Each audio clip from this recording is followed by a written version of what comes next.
The galaxy had known about humans for 300 years, and in all that time, they formed a very specific opinion about the strange creatures from the small blue planet called Earth. Humans were soft, the elder races said, and they meant it as both observation and gentle mockery. For humans lived such brief lives compared to most spacefaring species, and yet they spent those short years doing the strangest things. They named their warships after poets and philosophers instead of conquerors, and they planted gardens on cold metal space stations where no gardens had any right to grow, and they adopted orphaned alien children as if those children were their own flesh and blood. The Kythran, a species of living crystal who had watched civilizations rise and fall for over 1 million years, found humans particularly amusing in a fond sort of way. They weep at sunsets. The Kythran ambassador once told the Galactic Concord during a formal assembly, "I have seen human soldiers, warriors trained for battle, stop in the middle of a foreign world just to watch the sky change colors, and I have seen tears run down their faces as they watched." The assembly had laughed at this. A gentle laugh, not cruel, but certainly not respectful either. Humans were emotional creatures, and everyone knew it, and everyone accepted it as simply part of their nature. Like how the Inari were obsessed with trade, or how the Virax could not stop themselves from singing when they were happy.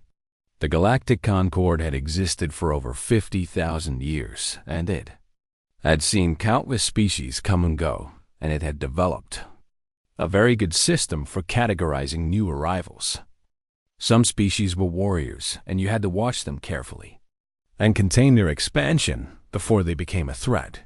Some species were scholars, and you welcomed them into your universities and research stations.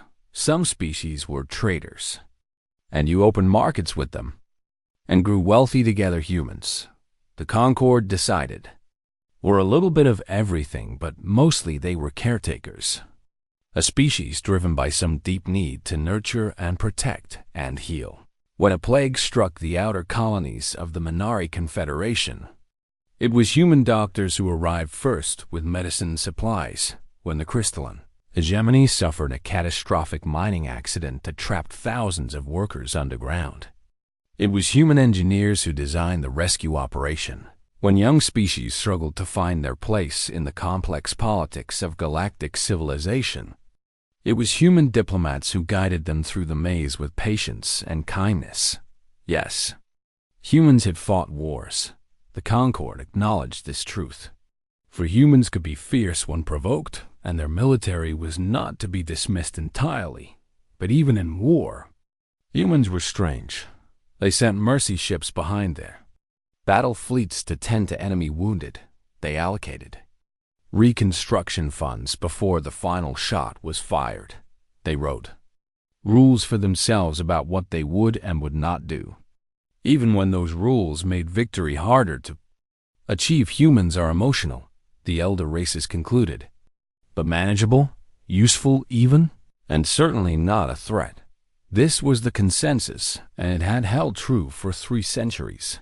Far away from the comfortable halls of the Galactic Concord, in a region of space that most civilized species preferred to ignore, a younger species had been watching and listening and learning. The Valkyrie Dominion was only 12,000 years old, barely an adolescent by galactic standards. But they had already carved out an impressive territory through methods that made the bees Concord uncomfortable.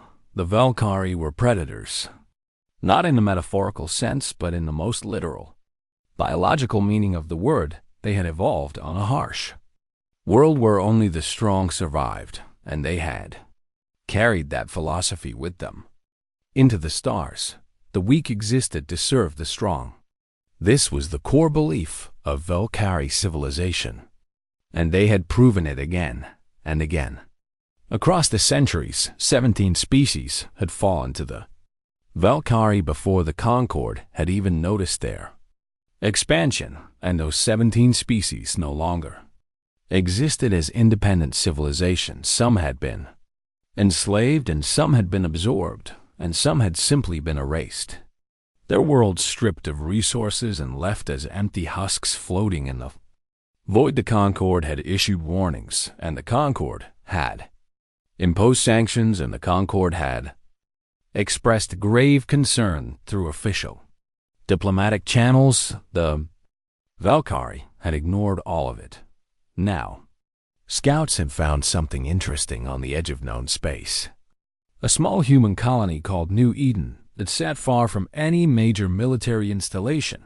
New Eden was a farming world, green and peaceful, home to 4 million humans who had chosen a quiet life growing food for distant markets.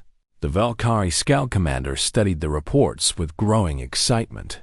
The planet had minimal defenses, just a small security force meant to handle pirates and natural disasters. The nearest human battle fleet was 3 weeks away at maximum speed, and the colony was full of families, full of children, full of soft, emotional humans who had never known real war. "This is perfect," the scout commander reported to the high command. "A soft target, undefended, and the humans are known for their emotional nature, which means they will react strongly to any provocation." The high command agreed, and they began to plan. But they did not plan a simple conquest.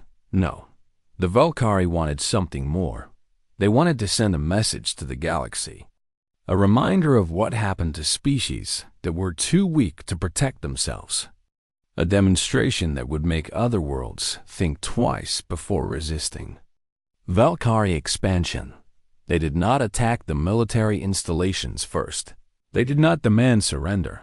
They did not even announce their presence. Instead, they came down from the sky without warning, and they went straight for the school's ambassador. Yunseo Park was a senior diplomat in the human delegation to the Galactic Concord, and she had spent 30 years building bridges between species. She was known for her patience and her kindness, and her ability to find common ground between even the most hostile parties. On the morning of her daughter's birthday, she received a transmission from an unknown source. The transmission contained a video file and a brief message from Valkyrie High Command. "We thought you should see what we do to the weak." The message read, "Share this with your leaders and tell them that New Eden is just the beginning." An aide advised her not to watch the video. She watched it in her long career. Ambassador Park had seen many terrible things, and she had learned to control her emotions and maintain her diplomatic composure. But as she watched what the Valkyrie had done to the children of New Eden, something inside her changed forever. She did not cry.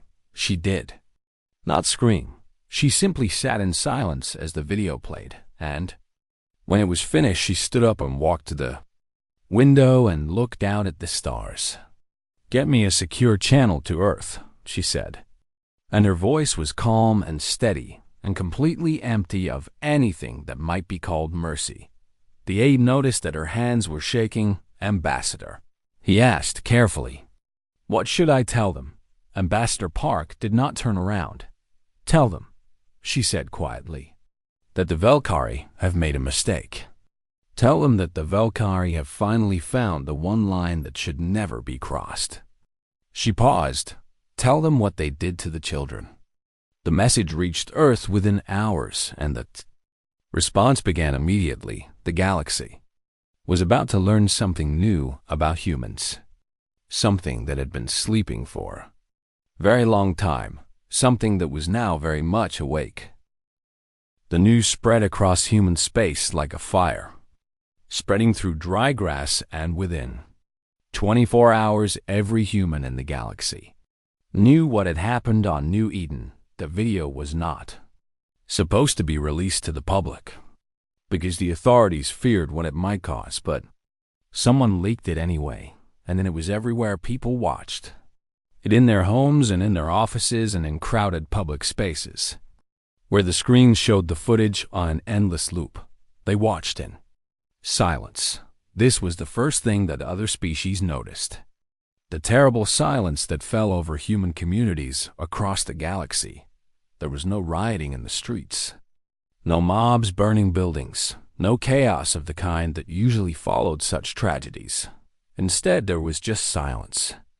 A heavy, suffocating silence that seemed to swallow all sound, as Inari trader, who had lived among humans for decades, described what he saw on a human space station. In the hours after the news broke, they stopped talking. He reported to his government. They just stopped. In the middle of conversations, in the middle of meals, they stopped and they looked at each other, and something passed between them. Something I could not understand, and then they began to move. What the Inari trader witnessed was happening everywhere. Factories that have been producing consumer goods simply stopped their production lines, and within 48 hours those same factories were producing something else entirely: weapons, ammunition, armor, ships, drones, and 1,000 other tools of war began rolling off assembly lines that had never made such things before.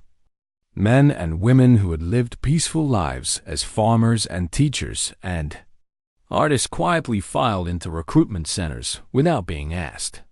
Scientists abandoned their research projects, all of them, every single one, and they converged on military laboratories to offer their expertise. Universities canceled classes, and students, volunteered by the millions. Hospitals began training staff for battlefield medicine. Churches and temples opened their doors not for prayer, but for war planning. The entire human civilization simply pivoted, like a great machine that had been waiting for this moment, and every part began moving toward a single purpose. Fleet Admiral Chen Wei was the highest-ranking officer in the United UN Coalition Navy, and he had served for 40 years in a military that mostly kept the peace and occasionally dealt with pirates. He was a thoughtful man known for his careful strategies and his reluctance to use force when other options existed. On the morning after New Eden, he received a secure transmission from the unified government of humanity. The transmission contained only 3 words: no mercy, ever. He read those words several times, and then he forwarded them to every human vessel in the galaxy without adding a single comment of his own. The words spoke for themselves. An hour later, Admiral Chun addressed his crew aboard the flagship Remembrance, and his speech was broadcast to every ship in the fleet. 300 years ago, he began. Humanity left Earth and went out into the stars looking for new friends and new wonders. We found both. We built relationships with dozens of species, and we saw things that filled us with joy and amazement. He paused, and his old weathered face showed no emotion at all. We also learned to be gentle, to be patient, to be forgiving, because we knew that the galaxy was full of different cultures and different values, and we could not expect everyone to think as we do. His voice remained steady and calm. We made ourselves soft, or so it appeared, because we believed that kindness was strength and mercy was wisdom, and that love could overcome hate if we just gave it enough time. Another pause. We were right about all of those things, and we were also wrong. He looked directly into the camera. We forgot something important, something that our ancestors knew very well, something that we should never have allowed ourselves to forget. The silence stretched. There are lines that must never be crossed. There are acts so terrible that they cannot be answered with patience or forgiveness or understanding. There are some things that must be met with fire and steel and absolute destruction. His hands gripped the podium. The Valkyrie did not just attack a colony. They did not just kill soldiers or destroy property. They went after our children, deliberately, methodically, and they filmed it because they wanted us to see. They wanted to break our spirits by showing us our own helplessness. For the first time, emotion flickered across his face. They wanted to see what humans look like when we are angry. Truly angry, the kind of angry that goes beyond rage into something cold and patient and permanent. He straightened his uniform. Let us show them. The Galactic Concord called an emergency session. 3 days after New Eden, and representatives from over 100 species gathered to address the crisis. The first order of business was a formal condemnation of the Valkyrie attack, a strongly worded statement that expressed profound horror and unequivocal rejection of such barbaric methods. The human delegation's seats remained empty. The Concord sent messages requesting human participation and received no response. They sent ambassadors to human space stations, and those ambassadors were politely received and politely housed and politely told nothing at all. What are they doing? The delegates asked each other with growing unease. Why are they not here demanding justice? Why are they not asking for our help? A Valkyrie diplomatic observer attended the session, and he seemed almost disappointed by the human absence. Perhaps they are too afraid to respond, he suggested with obvious contempt. Perhaps they have realized that they are weak and that the strong will always do as they please. The ancient Kythran delegate turned his massive, crystalline form toward the Valkyrie, and his light pulsed in strange patterns. You do not understand what you have done, the Kythran said slowly. You have studied human history, but you have not truly understood it. I understand perfectly, the Valkyrie replied. Humans are emotional, and they will grieve, and they will cry, and eventually they will accept their place beneath us. No, the Kythran said. You have never seen what humans become when their children are threatened. I have, once long ago, and I still remember it. What do they become? The Kythran's light dimmed. They become something else entirely. Something that does not negotiate. Something that does not forgive. Something that does not stop until the threat to their young is not merely defeated but erased from existence. The Valkyrie laughed. You give them too much credit. They are mammals, emotional creatures driven by hormones and feelings. They will bluster and threaten, and then they will come to the negotiating table like everyone else. The Kythran said nothing more, but several of the elder species exchanged worried looks. They had noticed something that the Valkyrie had not human. Merchant ships were withdrawing from neutral stations. Human diplomats were returning to human space. Human civilians were quietly packing their belongings and leaving. Alien worlds, an entire species was pulling back, gathering itself, going quiet, and the silence was growing deeper every day. The last species that made humans enraged. Part 3. The silence before 3 months passed after the attack on New Eden, and in all that time, nothing happened.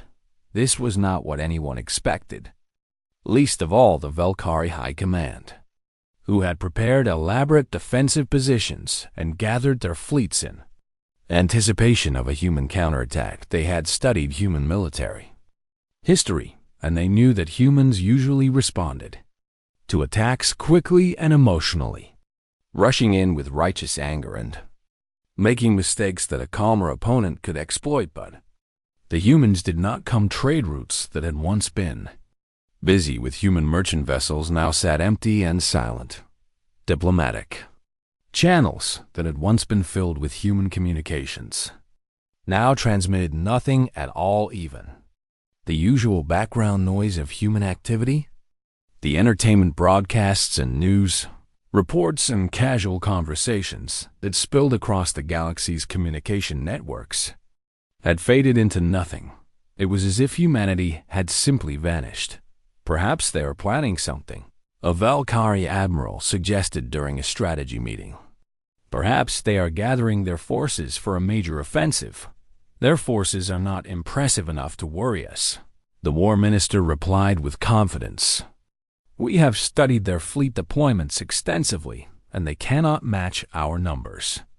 Then why do we not simply attack and finish them while they cower in their territory? The war minister considered this question. Because the Concord is watching, and we do not want to appear too aggressive. Let the humans come to us, and we will destroy them, and the galaxy will see that we were merely defending ourselves. This reasoning satisfied the High Command, and they settled in to wait across the galaxy. Other species were also watching, and, waiting and growing increasingly nervous, a Minari trade delegation tried to visit a human colony to discuss grain shipments, and found the spaceport completely empty. A Vorax cultural exchange program was politely cancelled with no explanation. Even the Inari, who had extensive business relationships with human corporations, found their calls going unanswered and their contracts quietly terminated. Something is wrong, the Inari Trade Council reported. Humans do not behave this way. They are social creatures who love to talk and share and connect. This silence is not natural. The Galactic Concord sent an official delegation to Earth to request an explanation. The delegation was led by Ambassador Tethrani, a senior diplomat with over 200 years of experience in dealing with difficult species. She arrived on Earth expecting to find chaos or panic, or at least some sign of the emotional turmoil that everyone assumed humans must be experiencing. Instead, she found perfect calm. The cities functioned normally. The transit systems ran on time. People went about their daily business with quiet efficiency. But there was something different, something that made Tethrani deeply uncomfortable. Though she could not quite identify what it was, she met with human officials who were unfailingly polite and completely unhelpful. "We appreciate the Concord's concern," they told her, "and we value our relationship with the galactic community. However, at this time, we are focused on internal matters, and we ask for your patience." "What internal matters?" Tethrani pressed. "The galaxy is worried about you. We want to help." The human official smiled, but the smile did not reach her eyes. "We know you do, and we are grateful. But this is something we must handle ourselves. What are you planning?" "Nothing that concerns the Concord. The Valkyrie are our concern as well. We could coordinate our responses.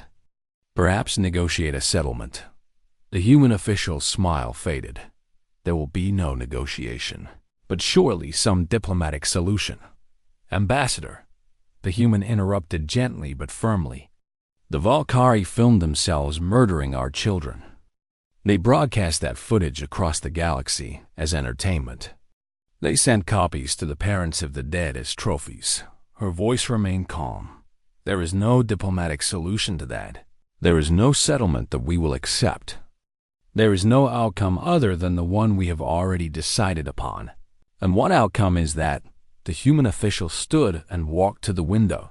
"When this is over, no one will remember the name of the Valkyrie, not because we want revenge. Revenge is too small a word for what we intend." She turned back to face the ambassador.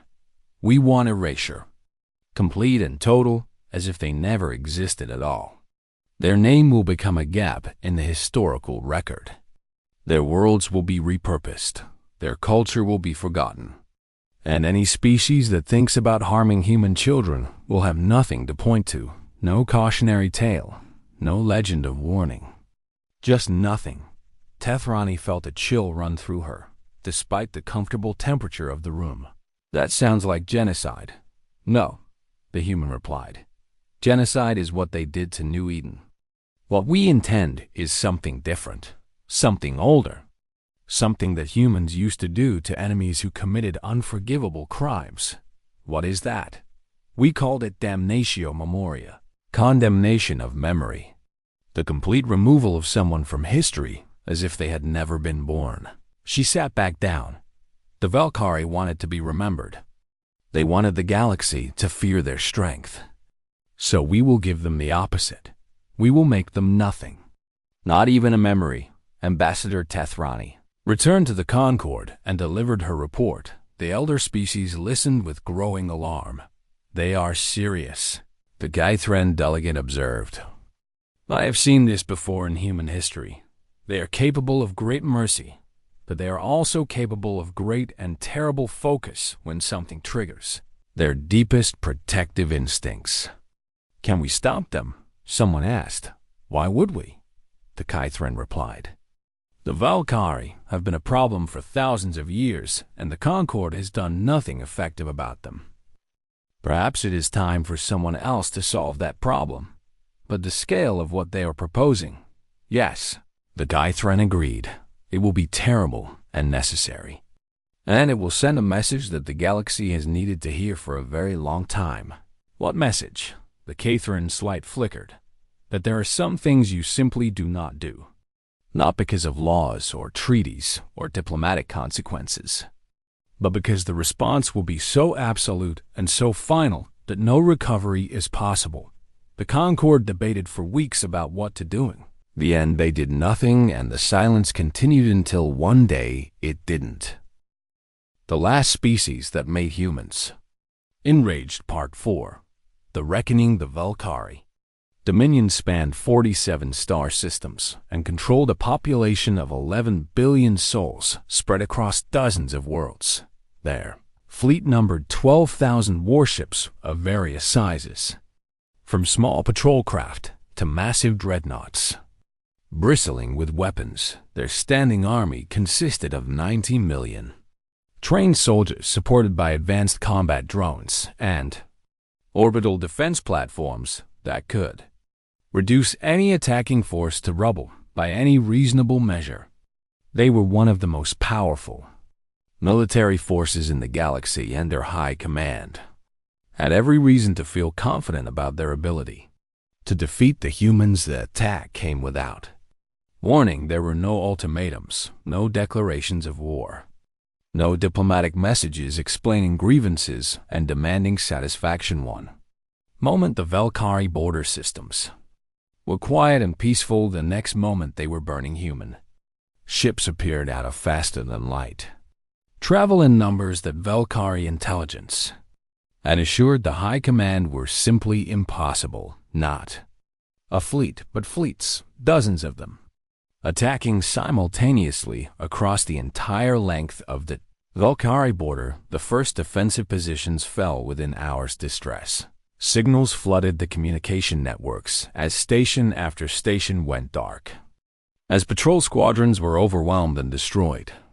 as carefully prepared defensive lines crumbled under the weight of an assault that seemed to have no end. The High Command scrambled to respond, but they were already behind. Human ships did not behave the way they were supposed to behave. They did not stop to accept surrenders from crippled vessels. They did not pause to take prisoners from destroyed stations when Valkyrie ships broadcast distress signals. The human response was silence, followed by torpedoes. When escape pods launched from burning warships, the human response was to ignore them and move on to the next target. This was not war as the Valkyrie understood it. This was something else entirely, something mechanical, inefficient, and utterly without mercy. Fleet Admiral Chen Wei stood on the bridge of the Remembrance and watched the tactical display as his forces swept through system after system. He gave orders in a calm, quiet voice, and his officers carried them out with the same calm, quiet efficiency. There was no anger visible in the fleet. No shouting or cursing or displays of emotion, just work, hard, methodical work that had to be done. An aide approached the Admiral with a report. Sir, we have received surrender offers from the governors of 3 systems. They are willing to hand over their defensive forces and submit to occupation. Admiral Chun did not look away from the display. Acknowledge receipt of their messages. Continue the advance. Sir, should we not accept their surrender? Now the Admiral turned, and his eyes were empty of anything that might be called warmth. Did the children of New Eden have the chance to surrender? The aide had no answer. Continue the advance, the Admiral repeated. We stop when we reach their homeworld. Not before. The advance continued. Valkyrie ground forces discovered something terrible in those 11 days of war. Human soldiers did not fight the way they had been trained to expect. They did not engage in heroic charges or emotional confrontations. They moved through Valkyrie positions like ghosts, appearing from nowhere and disappearing just as quickly, leaving only bodies behind, and they did not stop Volcari. Commanders ordered their troops to raise white flags and stand down, and the human soldiers simply walked past them without a word, not killing them. Not yet, just walking past toward the next objective as if the surrendering troops did not exist at all. This was somehow worse than being attacked, to be ignored, to be treated as irrelevant, to realize that the humans were not even angry anymore, but simply completing a task that had to be done. The Valkyrie homeworld fell on day 7. It was a heavily defended world with multiple layers of orbital platforms and ground-based weapon systems and a population of 3 billion who had never known conquest. The human fleet arrived in overwhelming force and began the systematic destruction of every military installation on and around the planet. When the platforms were gone and the defensive batteries were silenced, landing craft began descending through the atmosphere. The remaining Valkyrie government, what was left of it after many leaders had tried to flee in the preceding days, attempted to negotiate. They opened all communication channels and broadcast their offer in every language they knew. "We offer complete surrender," they announced. "We will pay any reparations you demand. We will return any prisoners. We will hand over the admirals and generals who ordered the attack on New Eden. We will accept any terms." Fleet Admiral Chun Wei's response was broadcast across every frequency in the system. "You misunderstand." His voice was patient, almost gentle. "We are not here to negotiate. We are not here to conquer. We are not here to punish." A pause. "We are here to make sure that when the galaxy tells stories about what happens to those who harm human children, they will have only one example." Another pause, "and it will be enough." Transmission ended. The landing craft continued their descent. What happened next was not recorded in any official human archive because the humans chose not to record it. What is known is that it took 4 more days to complete the operation. What is known is that when it was finished, the Valkyrie no longer existed as a civilization, as a culture, as a people. Their cities were not destroyed. They were simply emptied. Their monuments were not blown up. They were taken apart piece by piece, and the materials recycled. Their libraries and databases were not burned. They were collected and erased, and the storage devices repurposed. Was systematic and thorough and absolutely without passion. And when it was done, when the last Valkyrie had been dealt with according to whatever fate the humans had decided upon, the fleets withdrew as quietly as they had arrived. The 47 systems that had been the Valkyrie dominion sat empty and silent. The Galactic Concord sent observers to document what had happened. They found nothing, not bodies, not ruins, not evidence of battle, just empty worlds waiting to be claimed by whoever wanted them, as if no one had ever lived there at all, as if the Valkyrie had never existed. The Last Species That Made Humans Enraged, Part 5. The Name Forgotten. Galactic Conzard's official historical database contains over 50 million entries documenting the rise and fall of civilizations across the galaxy's long history. Every species that achieved spaceflight is recorded there, from the great empires that ruled for millions of years to the small cultures that flickered briefly and faded away. Every species except one. There is a gap in the records, a blank space where an entry should be. The gap mentions that a species existed, that it controlled 47 star systems, that it had a fleet of 12,000 ships and a civilization of 11 billion souls. The gap notes that this species ceased to exist in the year 3847 of the galactic standard calendar. No cause is listed. No history is provided. No name appears anywhere in the file. If you ask the Concord archivists about this gap, they will become uncomfortable and change the subject. If you press them, they might tell you that some memories are too dangerous To keep if you ask the elder races what happened, they will look at you with ancient eyes and say very little. The Cathren, if approached respectfully, might share a fragment of the story. There was a species once, they will say. A young species, aggressive and proud. They believed that strength was the only law, and they proved their strength by doing something terrible. What did they do? They attacked a human colony, a farming world called New Eden. And they did not just attack, they made a spectacle of it. They wanted the galaxy to see their power and fear their name. What happened to them? The Cathren's light will dim. The humans asked the Concord to do something. After it was over, after the war, if you could call it a war, they made a single request. What request? They asked that the name of the species be struck from every record, every database, every archive in the galaxy. Not as punishment, the humans said, but as mercy. Mercy, yes. The humans explained that the species had wanted to be remembered. They had built monuments from the suffering of human children because they wanted the galaxy to remember their strength forever. A pause, so the humans gave them the opposite. Oblivion, not even a cautionary tale, not even a warning, just nothing.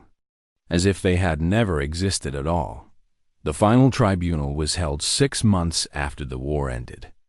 In a great chamber at the heart of the Galactic Concord, representatives from over 300 species attended, filling every seat and hovering in the observation galleries above Ambassador. Yunseo Park represented humanity at the tribunal. She was older now than she had been before New Eden.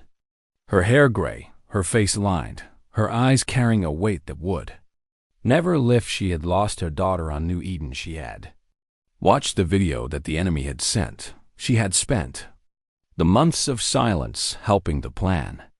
What came next? Now she stood before the assembled galaxy and spoke in a voice that was steady and clear. The Concord is asked why we did what we did, she began. And more importantly, the Concord is asked why we have requested that all records of the enemy be erased. She looked down at the sea of alien faces. The answer is simple. They wanted to be remembered. They made monuments of our children's suffering because they wanted the galaxy to remember their strength. Her voice did not waver. So this is our answer. Oblivion. Not even a cautionary tale. Not even a warning. Just nothing. As if they never existed at all. She paused to let the words settle. We do not ask the Concord to approve of what we did. We do not ask for understanding or forgiveness. We ask only for this one thing, that you honor our request and strike their name from history. Why should we? A delegate asked. Why should the galaxy help you erase a people from memory? Ambassador Park smiled, but there was no joy in it, because if you do not, if you keep their name alive, then they win. Their goal was to terrorize the galaxy by harming our children. If their name survives, then future aggressors will have a story to tell, a legend to follow, a path to imitate. She shook her head. But if their name is forgotten, if there is only a gap in the records, a silence where a species used to be, then there is no glory to chase, no legend to repeat. Only the knowledge that something happened once to someone who did something unforgivable. And that is enough to deter future attacks on humans. Ambassador Park's smile faded. Humanity has returned to who we were before. We will plant gardens. We will name our ships after poets. We will weep at sunsets and love with our whole hearts. She straightened. But let the record show this. There was a species that made humans angry, truly angry. The kind of angry that goes beyond rage into something cold and patient and final. She gathered her notes. No one remembers their name anymore. And if the Concord grants our request, no one ever will. The vote was held the following day. It was unanimous. The records were erased in the millennia that followed. Young species would sometimes ask the elder races for advice on expansion and conquest, and which civilizations were safe to provoke. The answers varied. The Cathren were patient and forgiving. The Nari were protective of their trade routes but open to negotiation. The crystalline hegemony was best avoided entirely, but would not pursue you if you left them alone. But when asked about humans, every species said the same thing: be kind to them, trade with them. Accept their strange sentimentality and their soft hearts. Let them weep at your sunsets and adopt your orphans. A pause would follow. But their children are sacred. What happens if someone hurts their children? The elder races would look at each other, the last species that forgot this truth. Well, what about them? What was their name again? And no matter how hard anyone tried, no one could ever recall. The humans continued planting their gardens and naming their ships after poets and weeping at beautiful things they adopted orphaned aliens, and built hospitals on distant worlds and sent aid to species in crisis. They laughed and loved and lived their brief, bright lives with all the passion their soft hearts could muster, and the galaxy treated them with kindness, not because the galaxy was kind, but because somewhere in the back of every species collective memory was a gap, a silence, a forgotten name, and that silence spoke louder than any warning ever could. The end.